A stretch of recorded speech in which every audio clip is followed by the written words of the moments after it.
Es gibt Menschen, die sind nicht nur dumm, sie sind stolz darauf. Sie tragen ihre Ahnungslosigkeit wie ein Abzeichen. Nicht, weil sie es nicht besser wissen könnten, sondern weil sie nie den Gedanken zulassen würden, dass es überhaupt etwas Besseres gibt als ihre Meinung. Und man erkennt sie sofort an ihren Worten. Sie sagen Dinge wie: Ich habe in meinem Leben noch nie ein Buch gelesen und schau mich an. Oder: Ich lass mir doch nichts von so einem Professor erzählen. Oder auch: Ich brauche keine Fakten. Ich hab gesunden Menschenverstand. So klingt jemand, der stolz auf seine Dummheit ist, nicht wissbegierig, nicht offen, nicht nachdenklich, sondern rechthaberisch, laut und selbstgefällig. Er glaubt, weil er fühlt. Und weil er fühlt, meint er zu wissen. Und weil er meint zu wissen, hört er nicht mehr zu.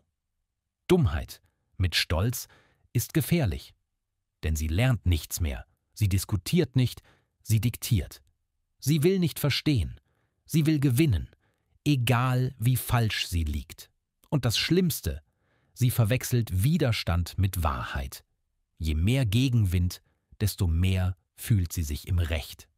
Weil sie nicht erkennt, dass es nicht Mut ist, was sie zeigt, sondern pure Ignoranz. Stolze Dummheit klingt so: Ich sag halt, was ich denke. Das wird man ja wohl noch sagen dürfen. Mir ist egal, was andere sagen. Ich hab meine Wahrheit. Kein Interesse an Austausch, kein Platz für andere Sichtweisen, nur das sture Beharren auf einer Welt, in der Denken eine Bedrohung ist.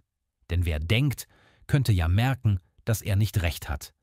Und das würde das fragile Selbstbild zerstören. Kluge Menschen zweifeln, dumme Menschen zweifeln nie. Und genau das macht sie so laut und so überzeugt und manchmal so gefährlich. Denn wer stolz auf seine Dummheit ist, ist nicht mehr zu bremsen, aber auch nicht mehr zu erreichen.